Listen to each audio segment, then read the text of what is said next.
Pemirsa, perusahaan farmasi AstraZeneca telah mengakui adanya kemungkinan efek samping yang jarang terjadi dari vaksin COVID-19 buatannya.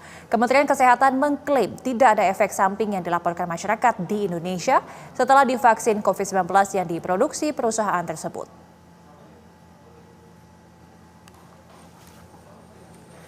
70 juta warga Indonesia ikut menggunakan vaksin COVID-19 yang diproduksi oleh AstraZeneca. AstraZeneca mengakui bahwa vaksin COVID buatannya kemungkinan menyebabkan efek samping seperti penggumpalan darah.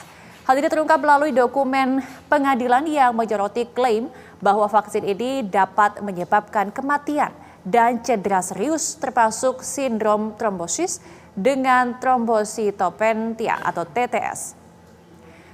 Meski diakui akan berefek samping, Komisi Nasional Pengkajian dan Penanggulangan Kejadian Ikutan Pasca Imunisasi meyakini tidak ada kejadian sindrom TTS yang dialami oleh warga Indonesia setelah mendapatkan vaksinasi COVID AstraZeneca. Hal ini berdasarkan survei yang aktif dan juga pasif yang sampai saat ini masih dilakukan oleh Komisi KIPI. Meski begitu, sebagian masyarakat cemas bahwa vaksin COVID-19 ini yang mereka dapatkan dapat berefek buruk bagi kesehatan mereka.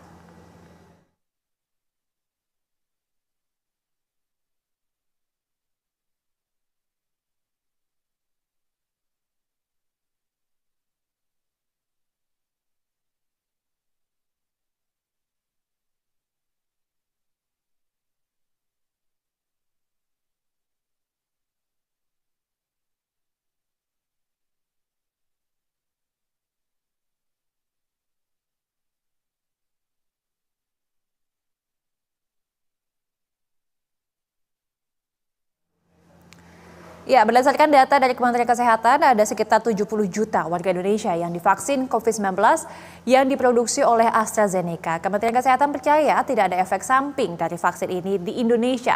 Benarkah demikian? Kita sudah terhubung bersama dengan epidemiolog Griffith University, Bapak Diki Budiman. Selamat siang, Pak Diki. Apa kabar? Selamat siang, Mbak Didis. Alhamdulillah sehat. Pak Diki, ini informasi terkait dengan penggumpalan darah akibat vaksinasi COVID-19 yang diklaim oleh AstraZeneca ini jarang terjadi. Bagaimana sebenarnya efek samping dari vaksin ini? Mengingat bahwa sudah ada satu kasus yang kemudian menyebabkan efek samping yang cukup parah begitu, Pak Diki? Ya, sebetulnya di 2021 data awal ini juga sudah didapat terutama oleh negara-negara maju ya. Walaupun sekali lagi TTS ini ya, jadi trombosis dengan adanya trombositopenia. Jadi sebetulnya satu hal yang kontradiktif ya, di mana ada penggumpalan darah, aliran darah melambat karena ada penggumpalan, tapi di sisi lain trombositnya menurun, sehingga bisa ada perdarahan. Ini dua hal yang kontradiktif sebetulnya, itulah sebabnya dugaan secara ilmiah ini ada reaksi imunologi atau autoimun. Dan ini yang memang walaupun di awal-awal memang betul agak ditentang oleh AstraZeneca, tapi data di negara maju yang memang secara deteksi sudah bagus itu ditemukan. Walaupun sebagian itu atau sebagian besar ringan ya, walaupun juga angkanya dari yang ada ini makanya disebut langka, ini sangat jarang. Jadi misalnya terutama timbulnya setelah suntikan yang pertama, Mbak Didis dan pemirsa ya. Jadi artinya saya ingin juga menegaskan di sini pada pemirsa di Indonesia, jangan terlalu khawatir. Ini dampak ini umumnya dari riset termasuk yang saat ini jadi kasus di Inggris ya, karena dikaitkan dengan kurang lebih setidaknya ada 80-an ya, dengan 50-an kematian misalnya. Ini 2 minggu setelah suntikan gitu.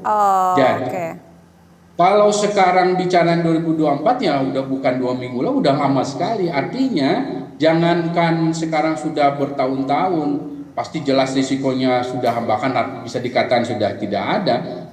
Setelah suntikan kedua sekalipun itu risikonya jauh menurun. Bahkan kasusnya agak terbatas, itu dicari dari yang saat ini dilaporkan itu mayoritas terjadi pada wanita umurnya di bawah 60 tahun suntikan pertama gitu. Jadi dalam rentang kalau saya bisa rata-ratakan antara 4 hari pasca suntikan sampai 42 hari gitu, Mbak Didis dan pemirsa.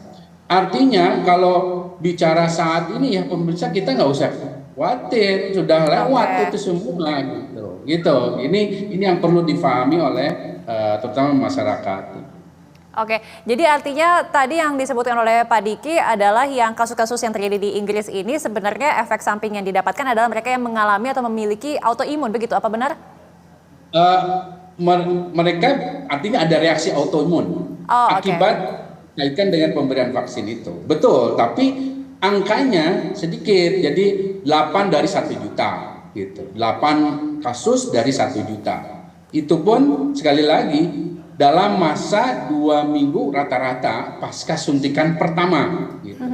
Tapi kalau setelah itu tidak ditemukan lagi, apalagi setelah 1 bulan ya, dari penjuntikan kedua itu sudah sampai saat ini tidak ada datanya.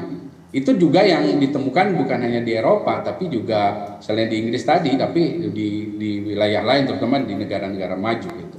Nah, kalau di luar itu artinya sudah lebih dari 1 bulan atau apalagi lebih dari 1 tahun, terus ada gejala, kan gejalanya sebetulnya dalam bentuk nyeri kepala hebat yang menetap ya, atau bisa ada gangguan penglihatan kayak blur gitu ya, kabut, atau nyeri perut menetap, atau ada pembekakan di kaki, dan itu terjadi misalnya katakanlah 1,5 tahun pasca suntik atau sekarang 2 tahun dan lebih misalnya, ya itu harus curiganya yang lain.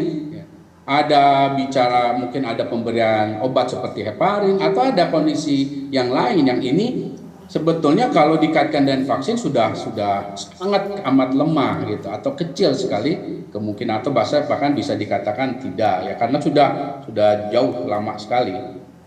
Oke, nah ini kan rata-rata sebenarnya sudah 3 tahun ya sejak pertama kali vaksin AstraZeneca ini disuntikan untuk kita mencegah terjangkit COVID-19. Tapi pertanyaannya mungkin banyak yang bertanya juga kenapa baru ketahuannya sekarang begitu ada efek samping yang disebabkan oleh vaksin ini, Pak Diki? Sebetulnya bukan sekarang, dunia ilmiah sudah mendeteksi ini tadi yang saya sampaikan di 2021 kan, bahkan 2021 akhir ya tapinya.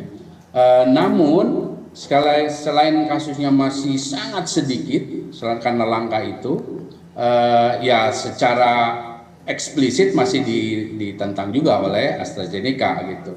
Nah, saat ini memang menjadi heboh di dunia, ya bukannya di Indonesia ya, karena ini terbuka di pengadilan gitu ya, di pengadilan. Tapi sekali lagi ini bukan berarti saya ingin menekankan jangan beranggapan wah saya dulu dapatnya AstraZeneca, wah saya sekarang harus hati.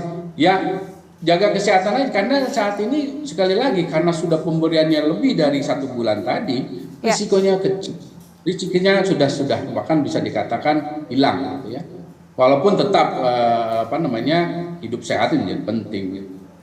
Oke, jadi tidak perlu ada dikhawatirkan begitu ya untuk seluruh masyarakat Indonesia menerima vaksin AstraZeneca karena sudah lebih dari 3 tahun mungkin ya, udah lebih dari 2 tahun begitu ya sejak disuntik pertama kali.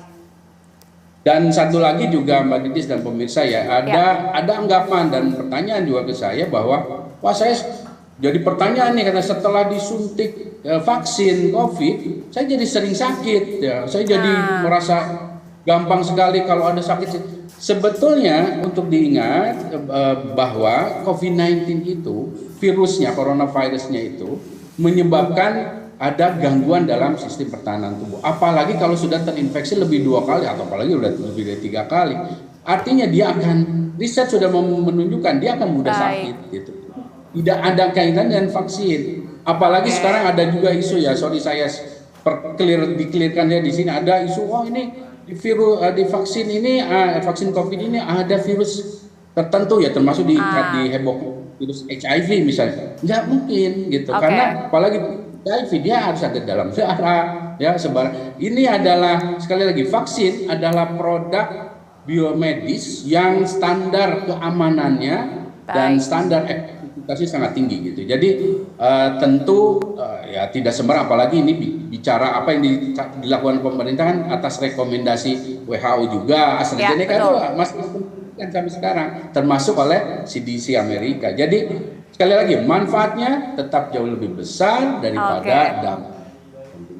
Oke, baik. Terima kasih banyak nih atas insight-nya Pak Diki. Jadi masyarakat tidak perlu khawatir dan semoga yang sudah mendapatkan vaksin apapun itu tetap sehat selalu begitu ya. Terima kasih banyak atas informasinya epidemiolog Griffith University Pak Diki Budiman telah bergabung bersama kami di Berita Satu Siang. Salam sehat selalu Pak Diki. Itu.